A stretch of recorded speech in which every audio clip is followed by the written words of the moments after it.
Hello,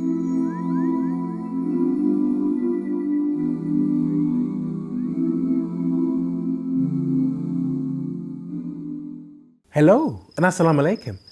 I was just admiring my pebbles. I found these on my way home.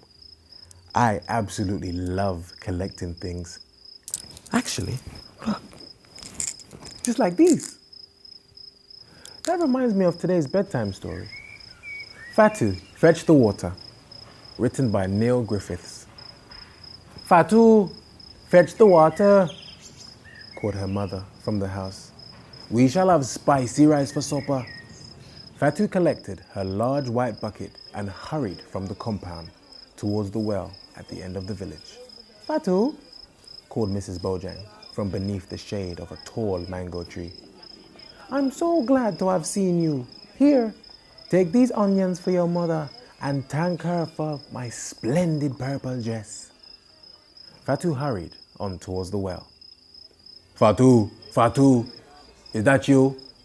Called Mr. Jatta from his hot bakery.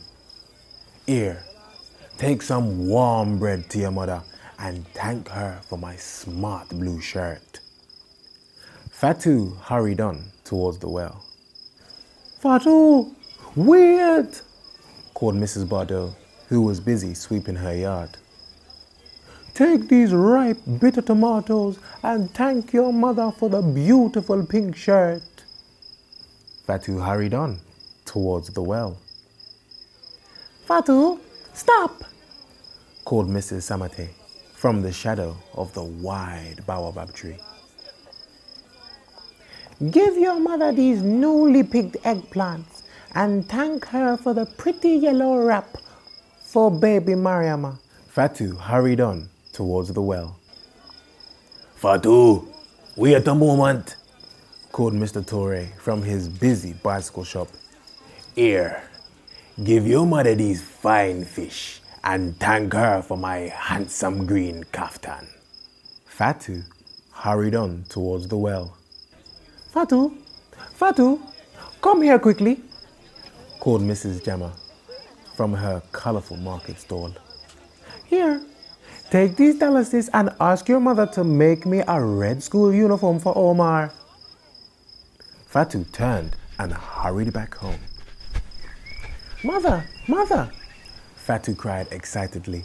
Look, I have onions from Mrs. Bojang, bread from Mr. Jatta, bitter tomatoes from Mrs. Dabo, eggplants from Mrs. Samate, fish from Mr. Torre, and Mrs. Jamma wants a new red school uniform for Omar. But where is the water? Asked her mother.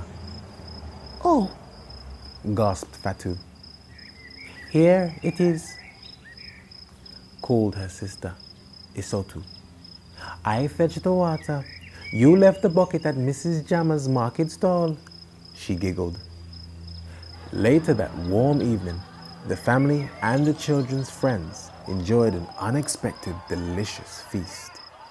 Father was thirsty, but the bucket was empty. Fatou, fetch some water, he began to say. Shall I get it? Asked Isotu. No, I think it's my turn, don't you? Giggled Fatou. The family carried on eating their meal, secretly wondering what Fatou might bring back home with her this time. What a great story. It was more like an adventure. And just like me, Fatou collected lots of goodies on her way home. Now it's bedtime, so inshallah, I hope to see you soon.